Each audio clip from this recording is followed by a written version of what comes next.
Hey everybody, this is Mr. McKee again with Net 125. Today I'm going to be going over a quick introduction to Packet Tracer. I know some of you guys have already used Packet Tracer in previous courses, but if not, I'm just going to show you guys how to do that, how to install it and pretty much use it. Alright, so if you notice right now, I'm logged into Introduction to Networks course, and I can't really get to it from here. Maybe under, I don't know, one of these sections, there may be a way to get there, like student resources. All right, packet tracer resources.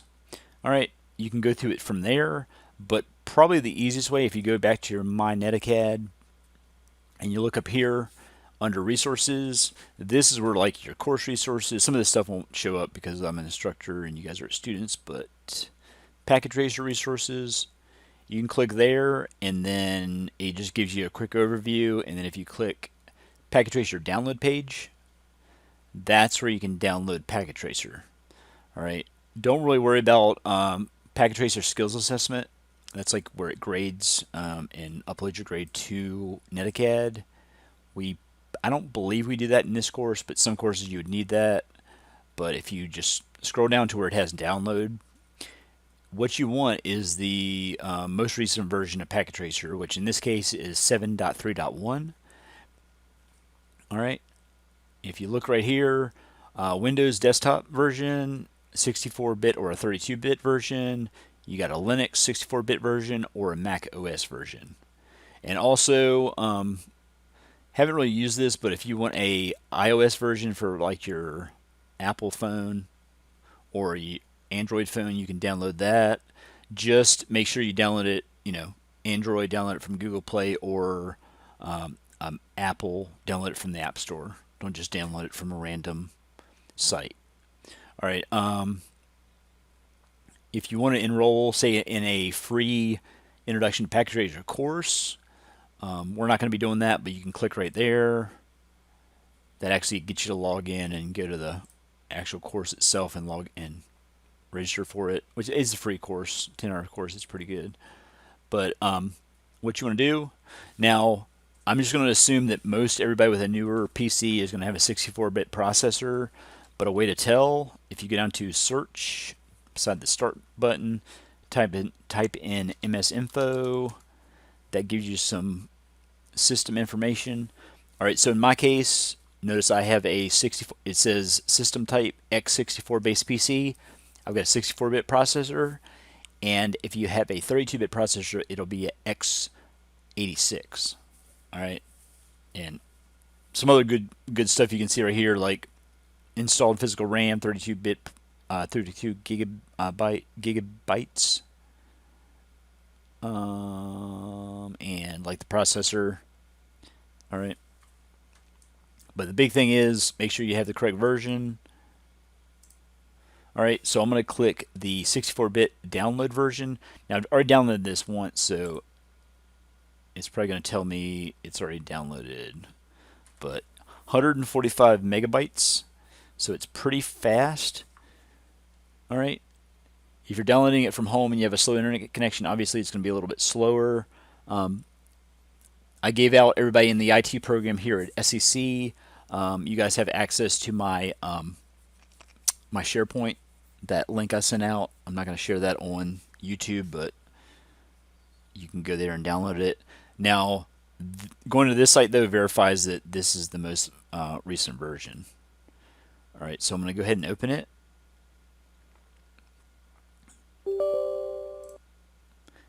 And the one thing about Packet Tracer, if you guys have already have it installed, a previous version, it's not going to install this over your previous version. It's going to install a second version. All right, so just go ahead and click I accept agreement. You guys can read that license agreement. All right, if you want to use the default location for installing this, if you want to rename it for your shortcut, you want to create a desktop shortcut. I'm going to leave that thing checked. All right, go ahead and click next. All right, we're going to let this thing install. Now, the one thing to remember about Packet Tracer, every time you start this thing, you're going to have to log on with your Cisco NetAcad username and password.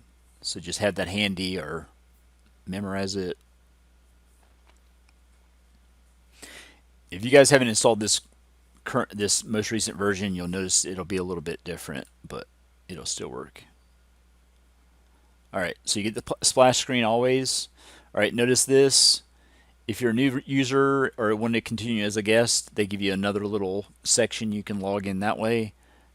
Don't use that for our purposes. Go ahead and log in as normal with your Cisco One ID, which is just your Cisco NetAcad username and password.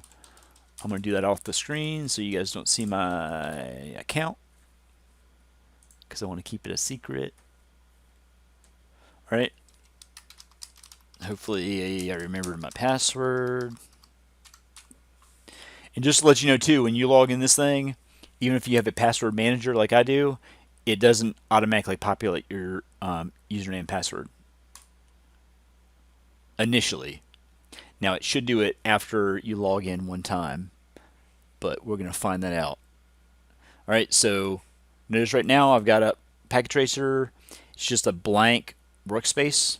All right, and just a couple of things to look at when you first start this thing up. Just notice up here at the top left, you just got your standard file menu, how to save, print, stuff like that. I don't really ever use that stuff. The only thing I might use is like maybe the delete button. If I make something on the workspace that I don't want, I'll delete it. Just be careful there. If you need to send a protocol data unit or a PDU, which is just like kind of like a packet you're gonna send across different devices, you'll go up there, use that. Whatever lab you do, it's going to tell you how to do this, so don't really worry about that right yet. But make sure it's set to logical. You have logical and you have physical. Like if you have a huge network and you want to see where it is on a, kind of like a make-believe location, you can go to physical. We're not going to do a lot of that, so just leave it on logical. Bottom right, you have real time, which is going to be your standard. Like you can have devices on here, routers, switches, PCs, stuff like that. And if you go to simulation, this is where you can actually watch how a protocol data unit goes from one device to another device. All right, and you have a simulation panel that pops up, and you have a bunch of different filters with different protocols and stuff like that. But just know that that's there. All right, but to keep it on real time for the most part and logical. All right, now look down at the bottom left. A lot of times on these packet tracers, all this stuff's going to be set up for you and you're just going to configure it. But if you want to do this from scratch, say if you wanted to set up like a test network of your physical network, you can do that on NetAcad if you want to. But the bottom left, little toolbox down here, you have network devices, which that's all your routers and switches and hubs and wireless access points. You have end devices, which that's all your PCs and servers and IP phones and stuff like that. You have the little circuit board looking thing, which is your single board computers, which is like Raspberry Pi or IoT devices. You have the little lightning bolt, which that's your connections. Now you'll have the lightning bolt. If you don't have which connection you're supposed to use, you can use that. You have a console, which is like I guess that's like aqua green. You have a solid black line, which is copper straight through cable, broken line, which is a copper crossover, and other stuff too. You have fiber. Some of this other stuff we don't use too much. One indicator, if you're looking at a huge, really complex network, if you see a red lightning bolt, that shows you a WAN connection. So more than likely, that's going to be like router to router, like over the internet, stuff like that. And these last three cables, like the Octal, IoT custom cable, and USB cable, those are more for like the IoT classes. All right, we probably won't use those, but that's really the only thing you're going to use. For the most part, you'll use probably the console, which is like a console cable from a PC to a router or switch.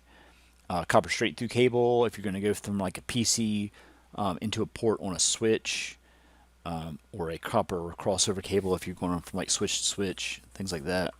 And then fiber, I don't use that fiber too much. So, anyways, and you have like IP phone connections. But more than likely, we'll just use network devices, end devices, and the connections. All right. So if I see a lightning bolt, just the lightning bolt is that red and orange lightning bolt. All right. Down here, you also have little buttons. This fast forward time button, I use that a lot. Packet tracer, when you first start up a network topology, everything's going to have to converge. So if you have if you have PCs and servers, well, probably not server is not best practice, but if you have PCs that need to get their IP addresses from a DHCP server, that converge process is going to take a little bit of time. So it kind of simulates that. So if you want to speed up that process, you'll hit the fast forward button, and that'll get you to a converged state faster than normal. All right. If you want to reset everything, like kind of like pushing the reset button or anything, you can do that reset button, which is like a circle with an arrow on it. All right. Just be careful when you're doing configurations that you don't inadvertently reset something that you don't want to reset before you save it. All right. But that's about it. As long as you can get into Packet Tracer, a lot of times you're just going to literally open up a Packet Tracer file, which is a .pkz file in our case. You double click that file that's been downloaded, and it's automatically going to start up Packet Tracer for you. All right. Every time though, you're going to have to log in with your Netacad username and password. So just get used to doing that. So remember your username and password is all I can say. All right, and when you hit the X at the top right to close down Packet Tracer, it's, well, in that case it didn't ask, but a lot of times it's going to ask you, are you sure you want to save your Packet Tracer file? I would say best practice, always save your .pkz file, your Packet Tracer file, to a thumb drive, your PC, your OneDrive somewhere, and then also upload a copy to Moodle as submission. All right, because what I do, if I have to look at if somebody has the same exact configuration, more than likely they might have worked together.